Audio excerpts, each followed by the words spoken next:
സംസ്ഥാന സർക്കാർ സർവീസിൽ നിന്ന് വിദേശ ജോലിക്ക് പോകാൻ ദീർഘകാലാവധി എടുക്കുന്നത് നിയന്ത്രിക്കാൻ സംസ്ഥാന സർക്കാരിന് ഹൈക്കോടതിയുടെ നിർദ്ദേശം. ഇതിനായി നിയമനിർമ്മാണം നടത്തണമെന്ന് ഹൈക്കോടതി സർക്കാരിന് കർശന നിർദ്ദേശം നൽകി. ഉദ്യോഗസ്ഥരുടെ പരിധിവിട്ട അവധിയും സർക്കാരിന് വരുന്ന അധിക ബാധ്യതയും നിയന്ത്രിക്കാനാണ് കോടതി നിർദ്ദേശം നൽകിയിരിക്കുന്നത്. സർക്കാർ ജീവനക്കാർ ദീർഘ അവധിയെടുത്ത് വിദേശ ജോലിക്ക് പോകുമ്പോൾ പെൻഷനും ആനുകൂല്യങ്ങളും കൈപ്പറ്റുന്നുണ്ട്. സമൂഹത്തിന് സേവനം നടത്താതെയാണ് ആനുകൂല്യങ്ങൾ ലഭിക്കുന്നത്. ഇത് ഗൗരവതരമായി കണക്കാക്കി സർവീസ് ചട്ടങ്ങളിൽ ഭേദഗതി വരുത്തണമെന്നാണ് കോടതി നിർദ്ദേശം നൽകിയത്. തുടർന്നാണ് സർക്കാർ നിയമനിർമ്മാണത്തിനൊരുങ്ങുന്നത്.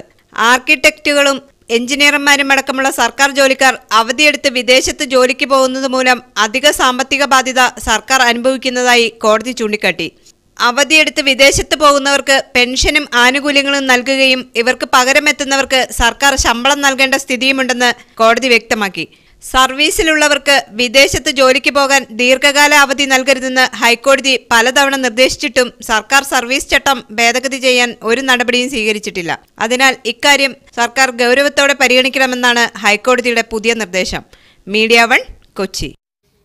ഈ വിഷയത്തിൽ പ്രതികരിക്കാൻ നമ്മോടൊപ്പം ഷാജിർ ഖാൻ പൊതുപ്രവർത്തകനുണ്ട്. ഷാജിർ ഖാൻ, ഇതൊരു വളരെ പ്രധാനപ്പെട്ട പ്രശ്നം തന്നെയാണ് കോടതി പറയുന്നത്. കാരണം 5 വർഷം അവധിയെടുത്ത് വിദേശത്ത് പോകുന്ന ആളുകൾ എല്ലാ ഡിപ്പാർട്ട്മെൻറ്റിലുമുണ്ട്. അത് നമ്മുടെ സേനയിലടക്കം സജീവമായുണ്ട്.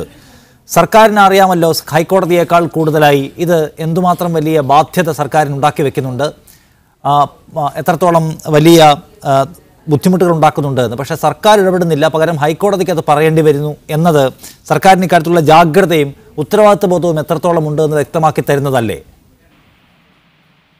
വളരെ ന്യായമായ ഒരു പ്രതികരണമായിട്ട് വേണം നമുക്കിതിനെ കാണാൻ. കാരണം വർഷങ്ങളായിട്ട് ഈ പ്രശ്നം നമ്മൾ ഉന്നയിച്ചിട്ടുള്ള കാര്യമാണ്.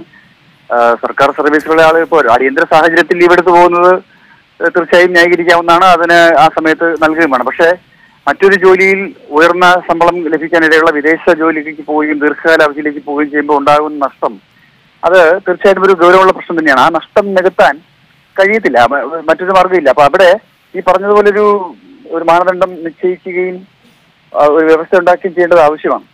അപ്പൊ അതിൽ തന്നെ ചില അതിന്റെ ന്യായാന്യായങ്ങളെ സംബന്ധിച്ച് പഠിക്കണം. എന്തൊക്കെയാണ് അതിന് വെക്കാവുന്ന മാർഗനിർദ്ദേശങ്ങൾ എന്നുള്ളതിനെ സംബന്ധിച്ച് പഠിച്ച് ഒരു കമ്മീഷനെ വെച്ച് പഠിച്ച് അതിന്റെ അടിസ്ഥാനത്തിൽ ഒരു നിയന്ത്രണം കൊണ്ടുവരാൻ കഴിയുമെങ്കിൽ തീർച്ചയായിട്ടും നല്ലതാണ്. ഇപ്പൊ കോടതി അങ്ങനെ ഒരു നിർദ്ദേശം വെച്ച സാഹചര്യത്തിൽ ഗവൺമെന്റ് അങ്ങനെ ഒരു നീക്കം നടത്തേണ്ടുന്ന ആവശ്യകതയുണ്ടെന്ന് തോന്നുന്നു. അതല്ലെങ്കിൽ നമുക്ക് ഇത് നീണ്ടുപോകും. ഒരേ സമയം തന്നെ സർക്കാർ സർവീസിൽ പിന്നെ നിർബന്ധിതമായി സേവനം നടത്തേണ്ടുന്ന ആളുകൾ അതിന്റെ ആനുകൂല്യങ്ങൾ പറ്റുകയും എന്നാൽ അതേസമയം വേറൊരു ബിസിനസ്സിൽ ആ സമയം മുഴുവൻ ഉപയോഗിക്കുകയും ചെയ്യുന്നത് നീതീകരിക്കാവുന്ന കാര്യമല്ലല്ലോ.